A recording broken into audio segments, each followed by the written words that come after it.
guys! Today we're gonna do a reaction video, my first reaction video. Okay. My new daughter Ren screaming her lungs out like someone was killing her. I ran out of my room and saw my oldest daughter Callie run. I know this is AI and all that, but like, she does not. She's like, why is your house so big?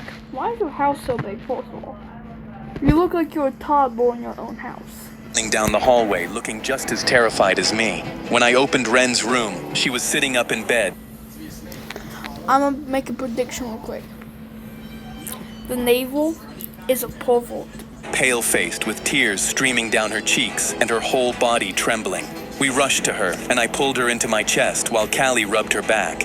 I asked, "What happened?" Ren's hands were shaking so badly she could barely sign, but I understood it. She saw a man standing in her doorway. I got goosebumps all over my body and I asked her, "Ren, is he still in the house?" She nodded fast and Callie let out a small cry. I stood up. "Callie, stay with your sister. I'm going to check the house. Lock the door." Callie nodded fast and stood up to lock the door behind me. "Be careful, Dad." I ran to the hallway closet and grabbed the baseball bat from the top shelf and gripped it tightly, prepared to kill the man in my house. I checked Callie's room, then the bathroom, the closet, the basement, and the garage, but found no one. Even the front door and every window on the first floor was locked. My heart pounded because there was no one here, so I didn't know what Ren saw. Callie unlocked Ren's room after I knocked, and Ren was sitting on the bed trembling, and I knew I had to reassure her she was safe. I sat on the edge of the bed and softly said, "Ren, he's not here anymore. You're safe, I promise." But Ren shook her head fast, like she didn't believe me, and I didn't know how to reassure her more until I looked at her lamp on the nightstand and got an idea. I flicked the lamp off and on and signed, "If you ever need me, you flick the lights 2 times and I'll come running to you no matter where I am." Ren... How will you know when she's flicking the lights? Like, do you have like a good redstone system hooked up to it? Like, does he have like a fucking redstone wire running through the house just to his room where he just gets alerted every single time the light flickers or something? Tears instantly stopped, and she bounced on the bed excitedly at the system, making her forget all about the man in her doorway. She flicked the lamp twice and watched me with a big smile on her face. Then her eyes got big like she had an idea, and she flicked it 6 times, then signed, "6 flicks means good night, Dad." I laughed and flicked it 4 times and told her, "4 flicks means good night." Ren giggled and she hugged me tight, and I asked her if she felt safe now, and she nodded. 2 years went by without Ren seeing the man in the doorway, but I just want to say something. Is he single? Even if this is his wife, they look like the older sister, and the older sister is not flicker like ritual tall. we made up that night became ours. She'd flick the bathroom light because she scraped her knee, and flick her lamp because she'd thrown up in her sleep. And every night I flicked her bedroom light off and on 4 times, and she would flick her bedroom light 6 times. Things were so good, I thought the man in the doorway was the worst thing that would happen to our family until the day I got home from work and shouted Ren's name, expecting her to come running up to me like always. But she didn't, so I went to her room, but it was empty, as if she never came home from school. I tried not to worry and told myself she was probably playing in Callie's room, so I went to her room. But Callie was sitting alone on her bed, scrolling on her phone. My voice came out shaky when I asked, "Where's Ren?" No, I bet you. Whoa, what was I about to zoom on? And told myself she was probably playing in Callie's room, so I went to her room. But Callie was sitting alone on her bed, scrolling on her phone. I know he's not this buff at all. I just know he's not. Because these are AI stories, because I know I heard the story once while I was scrolling on YouTube Shorts. My voice came out shaky when I asked, "Where's Ren?" Callie looked up from her phone and asked, "What do you mean? Didn't you pick her up from school?" I knew something was wrong, but tried to calm down by telling myself she was probably still at school. But when I called... I kind of want to call that... wait, hold up. Well, let me slightly rewind real quick. Okay, I don't want to... Walmart Express okay, I'm delivery gonna comes in as fast. Okay, yeah, so I skipped the ad. So, this is not a real number. You can tell because there's not many. 1, 2, 3, 4, 5, 6, 7, 8. So, only 8 digits. Normal phone numbers have like 9 or 10. But when I called the school, the lady told me Ren got on the afternoon bus home. My phone slipped from my hand, and dread filled me as I realized something bad definitely happened to my daughter. I looked at Callie, trying hard not to look scared, but failing. She got on the bus. Callie was already standing up, eyes wide. Goodbye, see you later.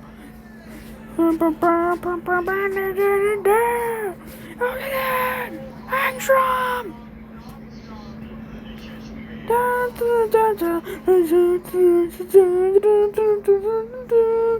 Angstrom! For me, let me fix all lips real quick. Never mind, I'm a terrible artist. Dad, what does that mean? I ran out to go to the bus stop and heard Callie running behind me. Dad, I'm going with you. I told her, no, stay here in case Ren... No. The man could be in the house. And comes back, but she ran out the front door and climbed into the passenger seat before I could stop Did she change her clothes or something? Like... her. I drove fast to the bus stop while telling myself Ren was sitting on the bench waiting for me, and this would all be a stupid mix-up we'd laugh about later. But when we got there, my heart nearly stopped because the bench was empty. Callie's breathing got fast and shallow, and we both got out and walked up the road in different directions, shouting, Ren! Ren! Where are you? But then Callie suddenly stopped calling her name, and I saw her staring down into the ditch with her hand covering her mouth. My legs felt like jelly as I walked over, not prepared for what I would see. My eyes widened when I saw Ren's bright pink backpack in the ditch. Callie let out a broken scream that I felt in my chest. I stumbled into the ditch and picked up Ren's backpack. Her lunchbox was in the grass a few feet away, and the True Moo I'd packed for her that morning was lying next to it. I knew in that moment that somebody had taken my daughter, and the first thing I thought of was that the man Ren saw in her doorway had come back for her. I tried not to spiral because Callie needed me not to spiral, so I called 911 with my hands trembling as I told the dispatcher everything while picturing Ren wherever she was right now and wondering if she was cold or scared or hurt. I hung up when she said a car was on the way and went up to Callie, who was crying and shaking. I squeezed her shoulder. I know this is a great ad, even though it's fake, but stop holding her like your wife, gang. I know you miss her, but you do not have to crack your daughter. We're going to find her, Callie. We're not losing her. When the cop showed up, he looked around the area for 3 minutes, then said, "There's no signs of a struggle out here, Mr. Powell." I said, "That doesn't make sense." This is why I hate the law enforcement. Like, so, a child is missing. Do your job. But he told me, most kids her age run away from home and come back in a day or two. So, this little child is deaf and deeply loves her father. If she is left alone with no father for like 5 minutes besides school, I bet you she will probably explode like a nuclear bomb. Just go home and wait it out. I clenched my fists. You don't understand. 2 years ago. He really doesn't, though, because this is why I hate law enforcement. They just don't do shit. Oh, she saw a man in her doorway. What if it's the same man? The cop sighed like I was making things up and asked if I filed a report, but when I said no, he said, "No report means that's not a lead. No report means that's not a lead. Like, do your fucking job. We have taxpayers for a reason." Do is put out an alert. I knew he was going to be useless and not do that, so I told Callie we had to go, and we both angrily walked back to the car. Back at home, me and Callie started making missing persons flyers. Callie was crying the entire time, but kept wiping her tears and saying, "I'm fine," before I even asked. I squeezed her hand and told her that we were going to find Ren, because we had to.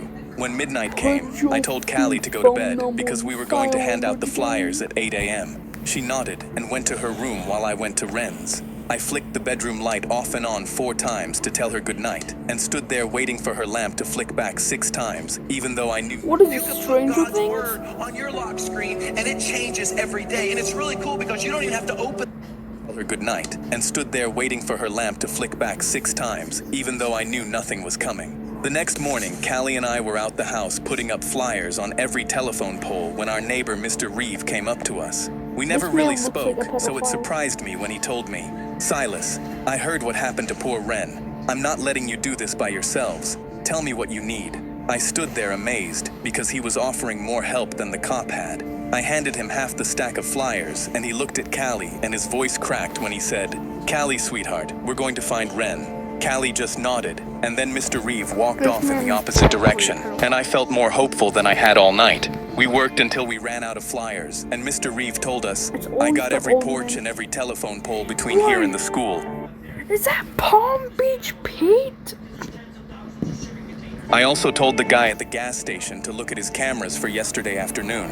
I pulled him into a hug before I even knew I was doing it. "Thank you for your help." He patted my back. "Silas, I don't have kids of my own, but I'd want You somebody to stole help me one. if I were in your shoes." He took his phone out and told me to save his number so I could call him whenever I needed something. he I repeating saved it the with thing? shaking hands, and my voice cracked when I said I didn't know how to thank him. He rubbed his neck and asked, "Could I see Ren's room for a minute?" So, this is pedophile behavior. They'll probably put him in a basement and make a room out of that room so they can play with him, I mean. And when did you guys go inside? I know that probably sounds strange, but I want to pray over it. It did sound strange, but he spent the whole morning helping, so I nodded. Callie whipped her head at me and through gritted teeth said, "Dad, what are you doing?" I shook her off and said he was being polite. I walked past her and led him upstairs. He looked at the bed and the lamp on the nightstand and the stuffed rabbit on the pillow and the pink walls. Then he closed his eyes and whispered a prayer, and when he was done, he told me again that we were going to find Ren. I thanked him and walked him out.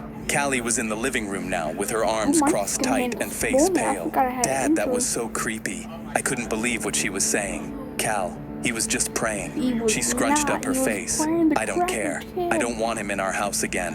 I reminded her that he was the only one helping us, and she stormed off the only angrily one that's and allowed to slammed her kidnap door. us. I went back up to Hold Ren's up. room and flicked the bedroom Hold light up. off and on Hold up. she was saying, "Cal, he was just praying." She scrunched up her face. Look at that. Any pedophile look at this and just combust. I don't care. I don't want him in our house again. I reminded her that he was the only one helping us, and she stormed off. But that's when I noticed that he was the only one helping us, and she stormed off angrily and slammed her door. I went back up to Ren's room and flicked the bedroom light off and on 4 times, and still stayed there waiting for her lamp to flick back. But that's when I noticed I could see into Reeves' living room, and his overhead bulb was flickering on and off. My throat closed up because it felt like Ren was talking to me, but I knew it wasn't her. The next morning, Mr. Reeve knocked on my door holding a foil tray. "I made you guys breakfast burritos. Food is probably the last thing on your mind."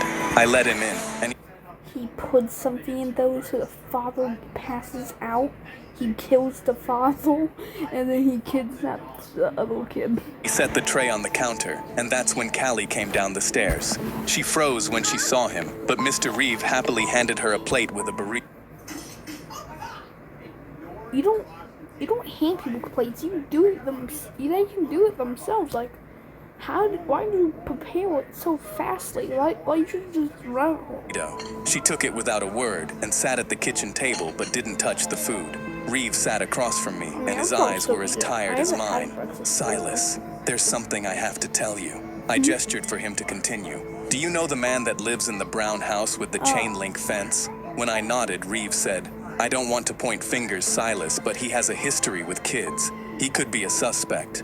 Callie was already standing up, and I was grabbing my keys off the counter, and we all ran outside. Callie and me got in the car while Reeve watched us from our driveway. When we got to the brown house, I saw a white van in the driveway, and the blinds were closed. I got an unsettling feeling in my stomach, and it made me think this was the man Ren saw in her doorway 2 years ago, and he'd come back to finish what he started. I unbuckled my seatbelt, and Callie unbuckled hers, but I grabbed her wrist. "Stay in the truck." She tried to pull her arm back. "No, Dad. What if he took her? That's why you need to stay in the car." I got out the car and walked up the porch, hearing my own pulse in my ears. When I knocked a man in his 50s open the door, and he looked annoyed at being interrupted. "Yeah?" he said, really annoyed, and that pissed me off. My voice came out cold. "Where is she?" He looked confused. "Where is who?" "My daughter, 9 years old, mute, missing.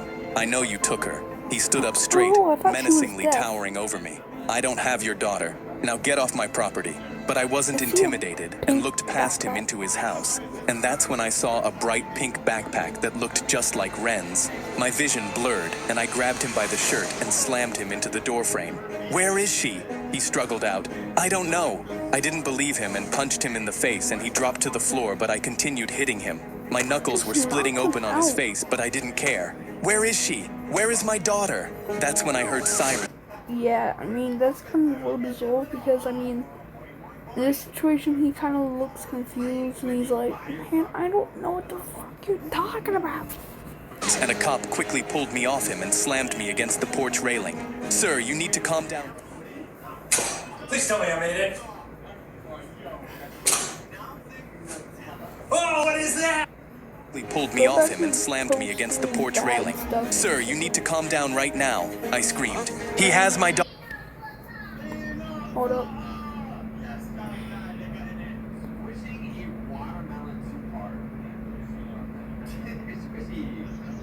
I just saw something.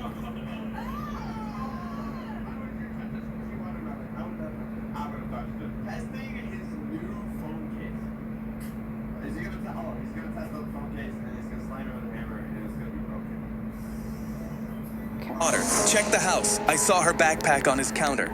The other cop was helping the man up, and he was spitting blood and shaking his head and talking fast. The cop let go of me while his partner walked over. "Sir, he's got an alibi. He was at work the day your daughter went missing. He's lying. Call his manager." The cop sighed and told the man to call his manager, and he put her on This is like speakerphone. Among The Us, cop you know. explained everything to her, and my face crumbled when the manager said, "I can confirm he was here on that day." I shook my head rapidly and felt my Well, head yes, spinning. so he was. No, he's lying, I know it. I saw her backpack on his counter. The Gang. cop sighed and asked the man if he could show me the backpack, and when I saw it, I realized they were two completely different bags. I closed my eyes, and my legs almost gave out because I was still nowhere near finding Ren. He's not pressing charges, but if you come within 100 feet of this house again, you're going to jail. You guess understand me? what? I nod. This is a neighborhood that can't walk like that, gang. I don't think that can walk. I mean, I think in 500 feet is your house. Weakly, then walked off the porch. When I got in my car, Callie looked scared of me, but then regained her composure and Yeah, said, she rightfully "Dad, should. you can't do that again. If you go to jail, Ren Stop acting like his life. doesn't have anybody." I swallowed hard, suddenly feeling guilty, and drove us home in silence. When I pulled into the driveway, Reeve was at my window in seconds, and he covered his mouth when he saw my hands. "Silas, oh my God, your hands. What happened?" We got out of the car, and I told him everything. Mr. Reeve was moving around anxiously. "We need to clean you up. We need ice and a cloth." Callie stared with her arms crossed, then coldly said, "Mr. Reeve, you should go home. We're really tired." He froze. "I just thought I'd..." "Callie, not right now. Please," I said sternly because I knew she was getting suspicious. Even though he did kidnap, he's really caring for the father. But I know he's just trying to get on the father's good side because you always listen to the child. When I become a parent one day, I want to listen to my child. Like, you know, like when they tell me to do and stuff, like if they tell me they see something, I'm going to grab a gun and start shooting at it. Because I would probably be scared too, gang. It's kind of scary out here. Suspicious of him again. She looked at me in disbelief, then So let me tell you something. He's scoping out the layout of the house. He put something in her burrito. She's gonna pass out and she's gonna be in his basement. And then he's gonna be like, "Oh, yo dude, I'll help you find her too. This is really insane." Gathering his trust until he just becomes so depressed that he just gives up. stormed off into the house. Reeve looked at me with a wounded face and tried apologizing, but I told him I just wanted to rest. He nodded, then walked away, and I went inside and straight to Ren's room. I laid down on her bed and pulled her stuffed rabbit against my chest and closed my eyes. When I woke up, What the fuck? it was dark outside, and I could see Reeve's bulb flickering on and off in his living room again. And watching it reminded me of the night I made up the ritual and how scared Ren was of the man in her doorway. I thought I'd kept her safe all this time, but she'd been in danger this whole time, and I was too stupid to see it. The next morning, it took everything in me to get out of Ren's bed, and when I finally did, I saw Callie on the couch with one of Ren's hoodies pressed up to her face, whispering into it. I watched from the doorway, and I couldn't make myself go up to her because if I touched her, I was going to break too. The next couple days blurred together. I would sleep in Ren's bed and couldn't get out most of the time, and when I did, I would notice that Callie stopped eating since her face was slimmer. Her hair was also matted on one side from sleeping on the couch. I'd been telling myself we were going to find Ren, but part of me didn't believe it anymore. The other part of me did believe it, and it was enough to get me to flick her bedroom light 4 times. I waited for the lamp to flicker, but the only thing flickering was Mr. Reeve's broken bulb. I almost didn't look at it since I was sick of it by now, but I decided to look either way. It flickered 6 times, then stopped, and I suddenly couldn't breathe because I just counted Ren's goodnight signal from across the street. I started crying because Ren was across the street this entire time, and the man who had been helping me was the same man who'd stood in Ren's doorway 2 years ago. We still have like. Hold on, let me do my calculations. 27 minutes. Okay, dang it. I was wrong. I think. Gosh, my video was longer than the video. Really? I instantly went to Callie's room because she had to know where her sister was. I opened her door, and she was in bed with Ren's hoodie pressed against her chest. Cal, Reeve has her. He's the man she saw in her doorway. Her eyes widened, and she suddenly got up and started hitting my chest angrily but weakly at the same time. I knew it, Dad. I knew he was creepy, but you wouldn't listen to me. I took her punches as I told her, I know, Callie. I'm sorry. I promise we'll get your sister back. We just need proof so the cops will finally listen to us. Me and Callie had hope again, so we got to work the second the sun came up. Callie put her phone on Ren's windowsill to record inside Mr. Reeve's house, and we saw him walk into his kitchen and prepare a plate of food and a cup of juice, then carried both somewhere down the stairs. Dad, he's going to his basement. I spotted a window to the basement low on the side of his house, and my eyes widened in fear because the basement walls were the same pink as Ren's room. My head started spinning, and I had to put a hand on the windowsill to steady myself because he had painted the basement just for Ren. Callie noticed it too and dug her fingernails into my hand from anger. Hey, look here. You can watch over 9,000 movies and TV shows for free.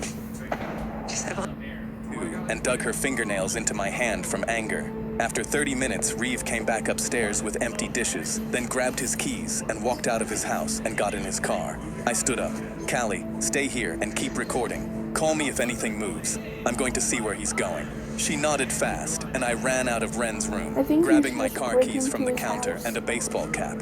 I followed Reeve 3 cars back the whole way to a grocery store, then put the baseball cap low over my eyes to hide my face, and walked in behind him with my phone in my hand, already recording. Mr. Reeve walked down the aisles, picking up normal groceries like a man with nothing to hide, and that made me angry. But then he walked into the dairy aisle, and he grabbed a yellow 12-pack of True Moo and dropped it into his cart. My hands started shaking because I couldn't believe he was buying True Moo for my daughter, as if he were her dad. I wanted to slam him to the floor, but stopped myself. After he paid for his groceries, I drove home knowing we had him. Back at home, I called 911 and told the dispatcher I had evidence that my daughter was being held in my neighbor's basement. She told me to stay in the house and that cops were on their way.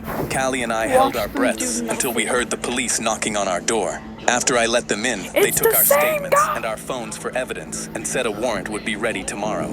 Before leaving, they warned us to not go near Reeve's property.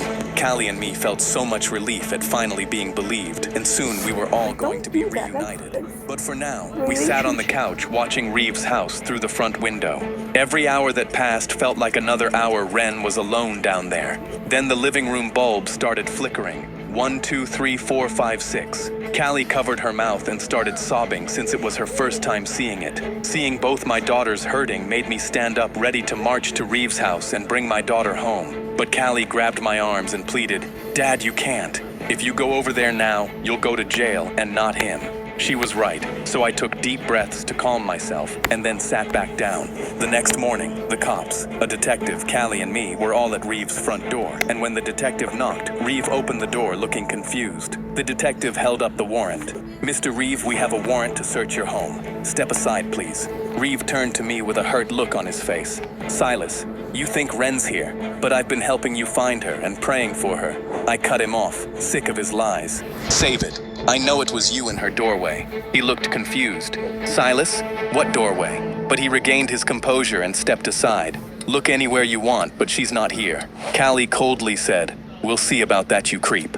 The cops spread out through the house, and we could hear doors opening and closing, and we'd hear cops shouting "clear" every few seconds. Dread filled my body at the possibility of Wren not being here. That's when Reeve put his hand on my shoulder. "Silas, you really think I'd do this? After everything?" I grabbed his hand and tightened my grip until he was in pain. "You really thought we wouldn't catch you? I wish I had killed you 2 years ago." He tried to free himself. "Silas, I care about Wren just as much as you." Callie screamed, "Shut up! Don't say her name!" Reeve flinched, and I finally let go. Then me and Callie followed the detective down to the basement, and I knew this was the only place left Wren could be in. Seeing the pink walls in person made me sick, but seeing an empty room made me sicker. The detective turned to me with her face softening. "Mr. Powell, she's not here." I shook my head fast. No, that's not possible. She's here. I know it." Callie cried. "She's supposed to be here." Reeve appeared in the basement, and he had tears in his eyes, and he suddenly looked like the kind neighbor who had been helping us, and I started to doubt myself. "Mr. Reeve, I'm so sorry. I really thought you were the man, Wren. I'm so sorry." Mr. Reeve put his hand on my shoulder and squeezed gently. "Silas, it's okay, I'm not angry. You're just trying to bring your little girl home, and don't worry, I'll still help you look for her." My eyes filled with tears, and I went to hug him because he was still willing to help me after all this. But that's when we heard fast and frantic pounding somewhere behind the back wall, and I froze. Reeve looked scared now, and he talked faster. "That's the pipes. I've been meaning to call somebody about it." The detective put her hand on her holster. "Mr. Reeve, get on the ground now."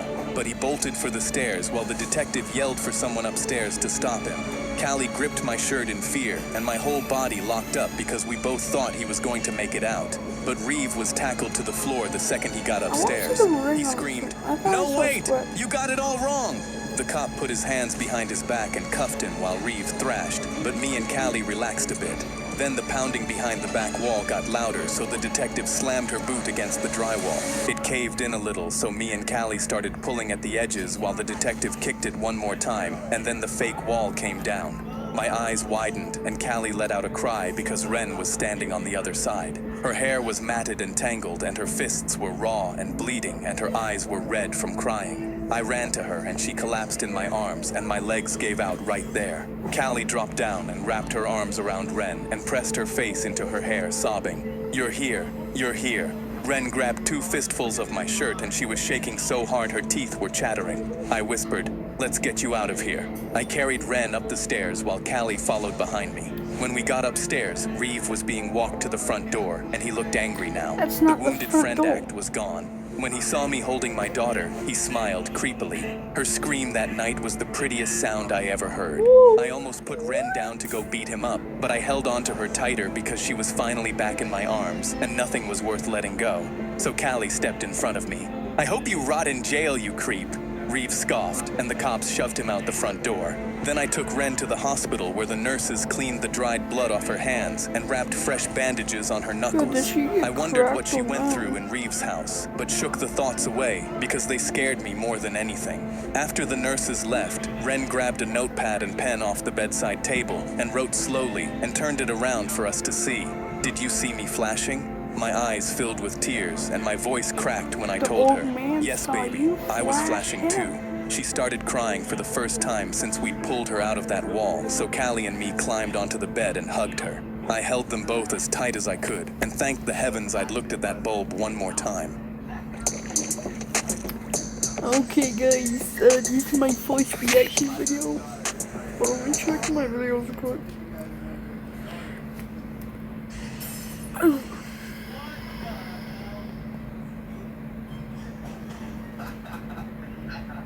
Okay, bye bye guys. Fuck.